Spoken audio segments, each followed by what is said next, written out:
집으로 돌아온 것 같은 느낌이 드는 한 달 만에.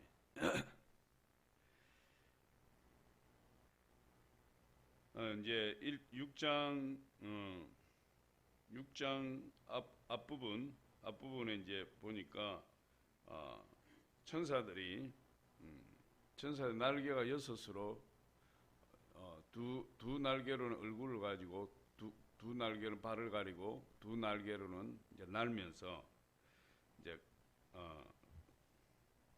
3절에 보니까 서로 불러 이르되 거룩하다 거룩하다 거룩하다 만군의 여호와여 그의 영광이 온 땅에 충만하도다. 그래서 이 하나님 거룩하신 분이죠. 거룩하신 분.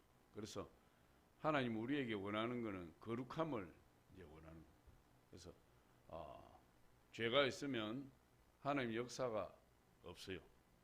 그래서 어떻게 하든지 우리는 거룩함을 이제 추구해야 돼. 내가 레위기 11장 45절인가요? 거기도 보면 내가 거룩하니 너희도 거룩하라.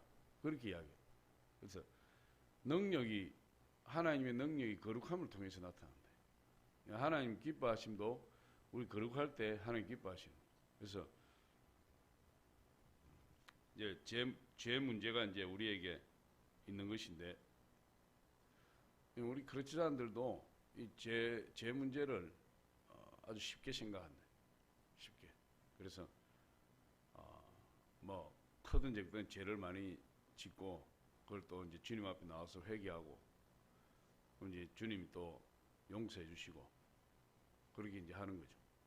그렇게 하는데 문제는 우리 영적으로 보면 다 회개하면 용서해 줘요.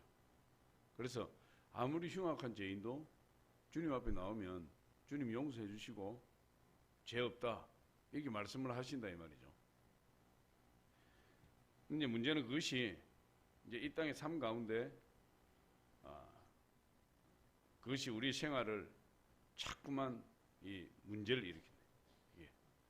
우리 영혼은 구원받지만 그래서 제가 자주 비유로 드는 것이 살인자가 감옥에서 예수를 영접하고 회개하면 하나님 용서해 주시죠. 하나님 용서해 주신다. 그런데 그 죄의 대가로 말미암아 사형을 당해요. 영적으로 하나님의 용서를 받았는데 이 세상에서는 그 죄의 대가를 치르는 겁니다. 이게 그게 무서운 거예요. 근데 그거를 모르니까 우리 그리스도인들이 그거를 모르니까 그냥 하나님 앞에 나가면 다 용서해 주시니까 아니 뭐 죄를 지어도 심각한 게 없어요. 심각하지 않고 그냥 하나님 앞에 나와서 회개하니까 하나님 다 용서해 주시고 또 뭐 일상으로 돌아가고 이러는데 사실은 그 하나님 용서는 영적으로 용서는 받았어도 그 죄 결과가 여전히 나에게 남아있다. 근데 십계명을 우리가 지켜야 되는 거죠.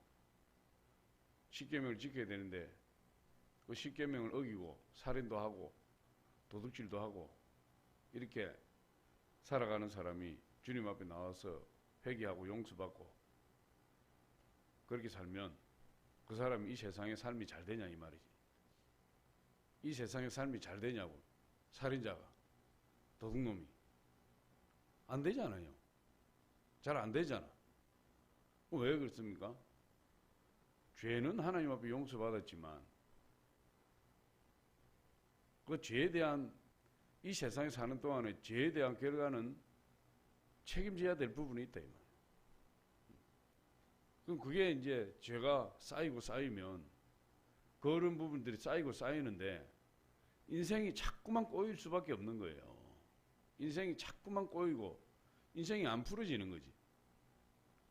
그러니까 우리가 영원히 용서받는 것 너무나 중요하고 첫째로 중요한 일이지만 이 세상의 삶을 무시할 수 없다면 그리고 하나님 앞에 거룩하게 서는 사람이라면 죄를 심각하게 생각해요. 죄를. 그 죄 때문에 되는 일이 없어요. 우리는 하나님 앞에 나와서 그냥 용서받았으니까 또 뭐 또 죄를 어쩔 수 없이 또 죄를 지었구나. 그럼 또 나와서 회개하면 또 용서받아. 회개하면 우리 주님은 100번이든 10,000번이든 용서해 주시는 게 맞습니다. 예수님이 십자가에서 죽으셨으니까, 우리 죄 때문에 죽으셨으니까. 그런데 우리 영적으로 용서를 받았다 할지라도 그게 이제 자꾸만 내 인생에 문제가 생겨서 힘든 일이 생기고 일이 안 풀리고 꼬이고 인생이 꼬이고 그렇게 된대. 그걸 이제 조심해야 돼. 다윗 같은 경우는 바세바가 간음하고 나서 그 우리아를 바세바의 남편 우리아를 전쟁터 제일 선에 보내서 죽이고, 그리고 나서 나단 선지자가 바로 지적했어요. 나단 선지자가 양의 비유를 들어가지고 어떤 집에 양 1마리 있는 사람이 있고 양 100마리 있는 사람이 있는데, 양 100마리 있는 사람 집에 손님이 찾아왔대. 양을 잡아서 손님을 대접해야 되는데 양 100마리 있는 사람이 자기 양 1마리 잡아 손님 대접하기 싫어가지고 양 1마리 있는 집에 양을 뺏어다가 손님 대접했대. 그걸 나단 선지자가 다윗에게 쫙 이야기했어요. 그랬더니 다윗이 반응이 그놈 잡아서 죽여야 된다. 어떻게 양 1마리 있는 집에 양을 빼앗아가지고 지 손님을 대접할 수 있느냐. 그랬더니 나단이 뭐라 그래요? 왕이요, 그 사람이 바로 당신이요. 다윗이 얼마나 회개했습니까? 엄청나게 회개했어요.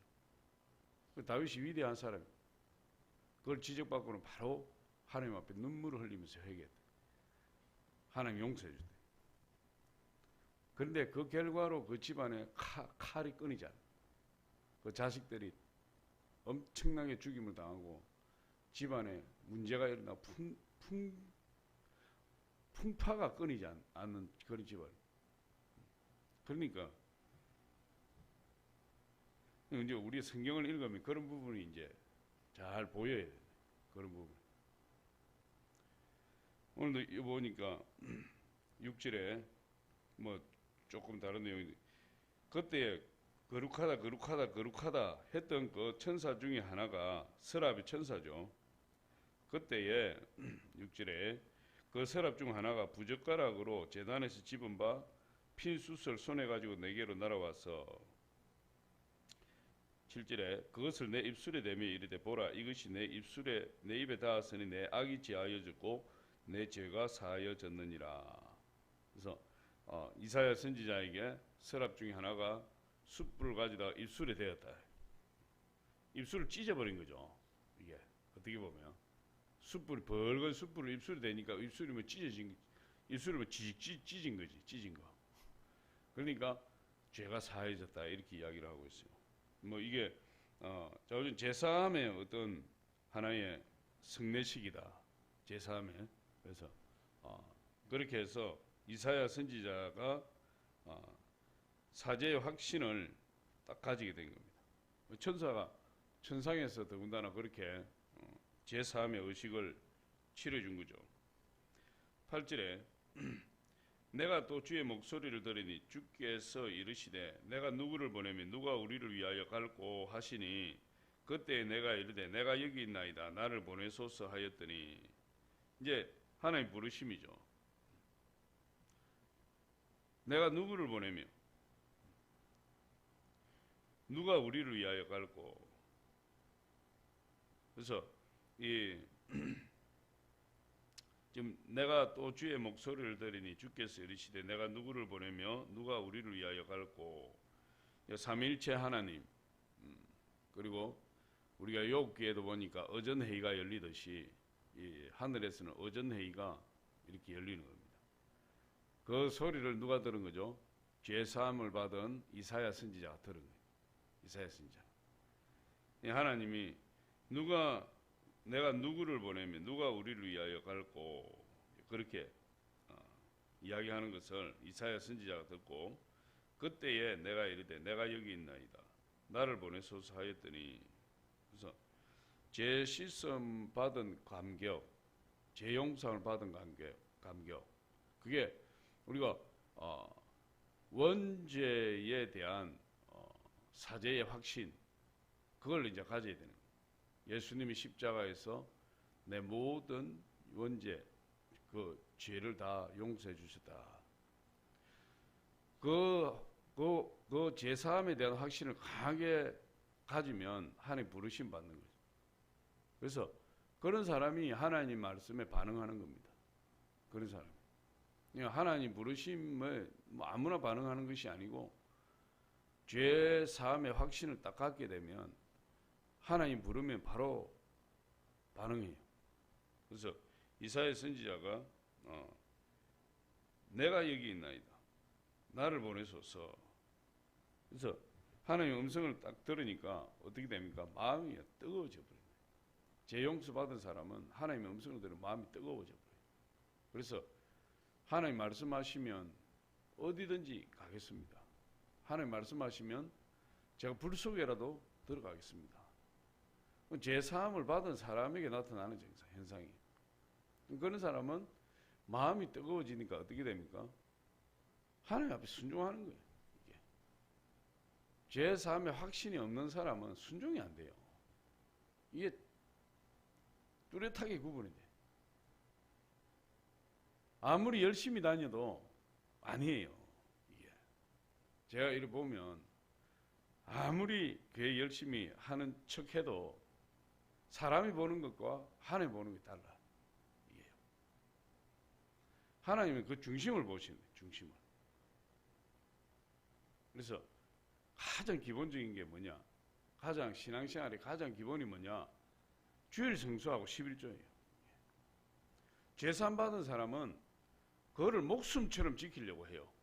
설사 환경이 안 돼서 뭐 어쩔 수 없어서 지키지 못하는 경우는 있을지라도 죄 사함의 확신을 가진 사람에게 나타나는 가장 기본적인 어떤 행위랄까? 그것이 주일 성수와 11조다. 그게 안 되는 사람은 죄 사함의 확신이 안 되는 거예요. 십자가의 은혜가 없는 거죠.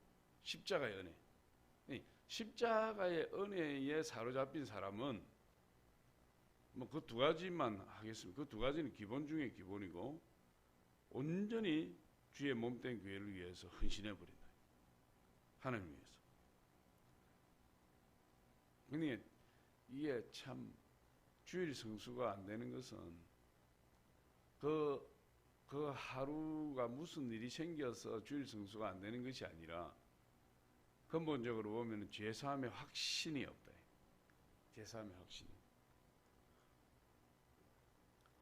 죄사함의 확신이 있는 사람은 마음이 뜨거워져요. 자꾸만.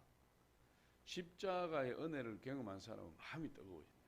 마음이 뜨거워져서 막 어떻게 하면 주를 위해서 내가 쓰임 받을까? 어떻게 하면 주의 일을 할 수 있을까? 거기에 골몰하게 돼요. 거기에 골몰하게 되는 것이 자연스럽게 거기에 집중해 지게 된다. 이게. 어떻게 하면 주를 위해서 쓰임 받을까? 어떻게 하면 주를 기쁘시게 할까? 그게 그렇게 바뀌어 버려요. 그래서 막 이게 주일 성수가 안 되는 사람에게 왜 주일 성수 안 하냐? 이게 말이 이제는 막 하기가 싫어. 이게 하기 싫은 게 말을 해서 되는 게 아니에요. 이게 말을 해서 되는 게 아니에요. 보니까 말을 해서 되는 게 아니에요. 11조 안 하는 사람 막 옛날에는 불러놓고 왜 11조 안 하냐? 막 그렇게도 했는데 이제 하기 싫다. 왜 하기 싫으냐?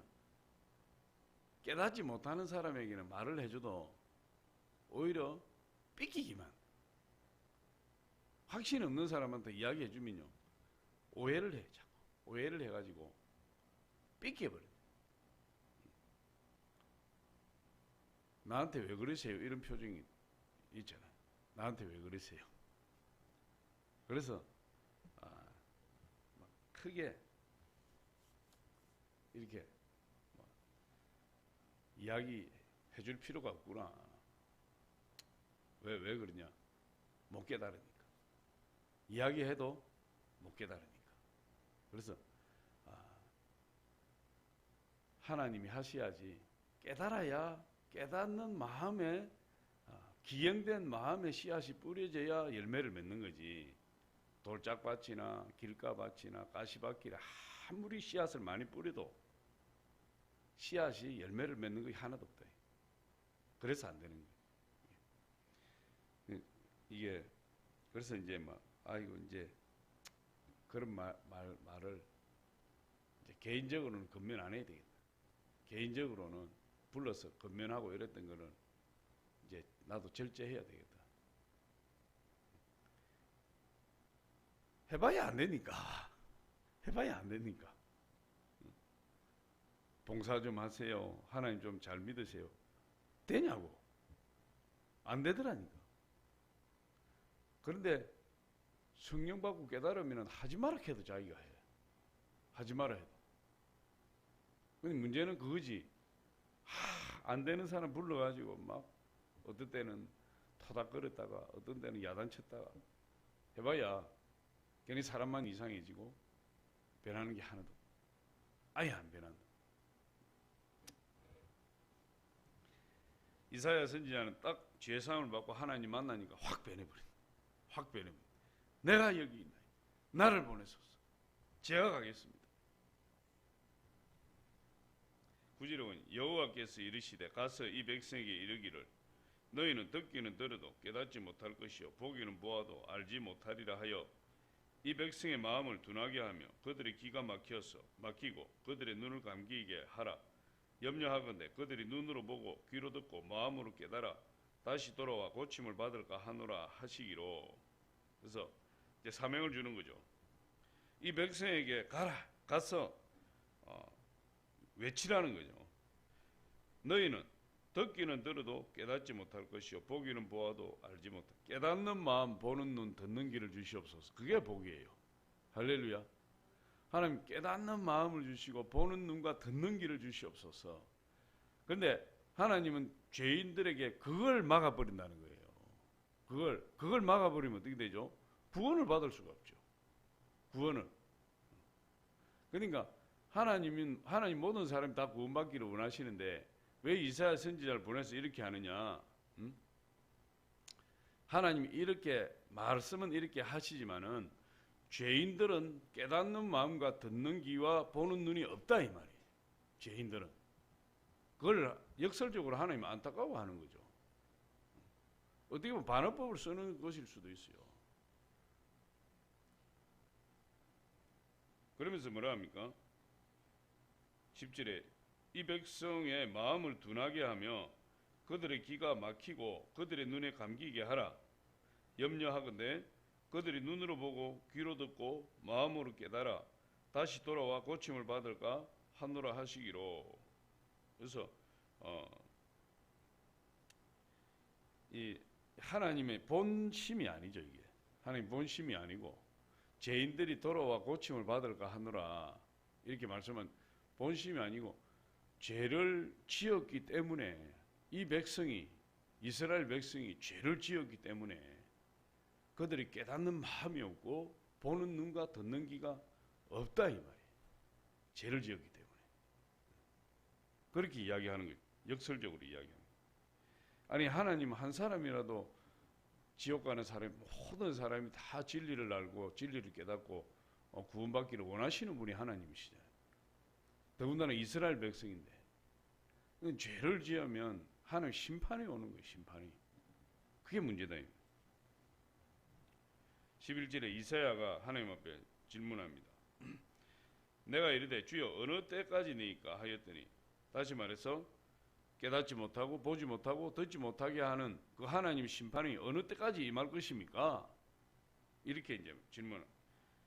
내가 이르되 주여 어느 때까지니까 하였더니 주께서 대답하시되 성읍들은 황폐하여 주민이 없으며 가옥들에는 사람이 없고 이 토지는 황폐하게 되며 여호와께서 사람들을 멀리 옮기셔서 이 땅 가운데에 황폐한 곳이 많을 때까지니라. 뭡니까? 하나님이 유다 왕국을 완전히 패망시키겠다는 거예요. 무엇 때문에? 죄 때문에. 죄 때문에. 그걸 이사야 선지자를 보내서 예언하게 하신다. 근데 이게 굉장히 역설적인 게 망하기 전에 선지자를 보내서 패망을 예언하잖아요.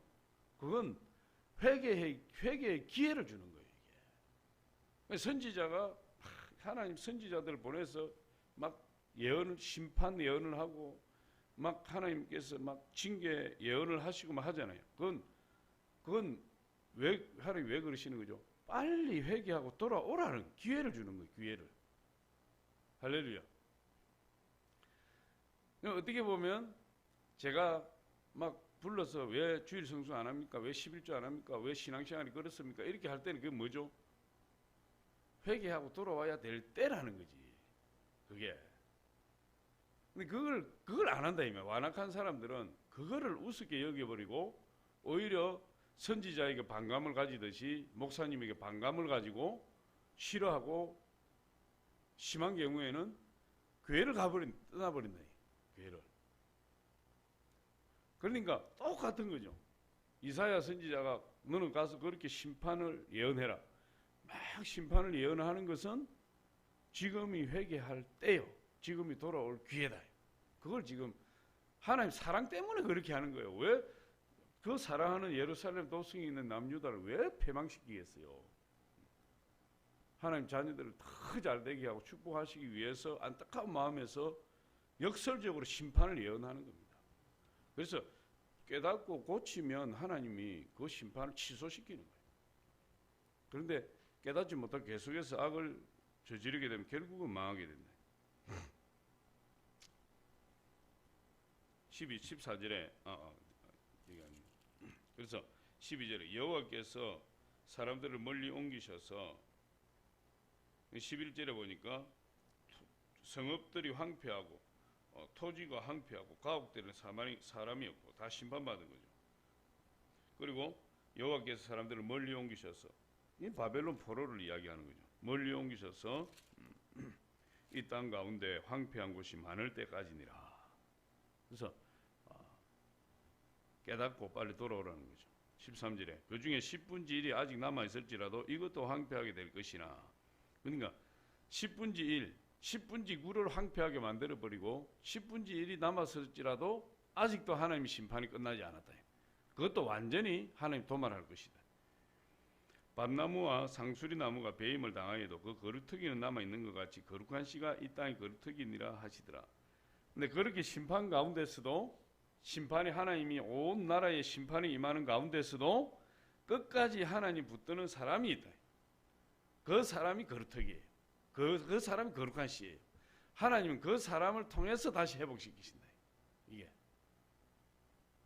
그러니까 바벨론 포로로 70년 끌려가게 되었는데 이스라엘 땅에 남아있는 사람도 있고 끌려간 사람도 있지만 이 이스라엘 땅에 포로로 끌려가지 않고 남아있는 사람이 거루터기가 아니에요. 거룩한 씨가 아니에요. 남아있는 사람이든 포로로 끌려간 사람이든 70년이 지나가면서 그 70년 동안 믿음을 잃지 아니하고 끝까지 하나님을 붙들고 하나님 소망을 둔 그 사람이 팔레스타인에 있던 바벨론에 있던 끝까지 하나님 붙들고 소망을 잃지 않은 그 사람이 거루터기가 된다. 거룩한 씨가 된다. 하나님 그 사람을 통해서 다시 이스라엘을 일으키 세우신다. 그걸 이야기해요. 우리 가운데에서도 마찬가지예요. 끝까지 주님 붙들고 믿음으로 행하는 그 사람을 통해서 하나님 역사하신다. 하나님 역사가. 그런데 다수를 통해서 하나님의 나라를 이루어 가시는 게 아니라 지극한 소수, 거룩한 씨가 되어 있는, 거루터기가 되어 있는 그 사람을 통해서 하나님이 역사하시니까, 역사가 일어나니까 저와 여러분이 이 거루터기가 돼요. 거룩한 씨가 돼요. 할렐루야. 그래서 하나님께서 이사야 선지자를 부르셔서 보내시는 그 장면이죠. 오늘 여기까지 하겠습니다. 아버지 감사합니다.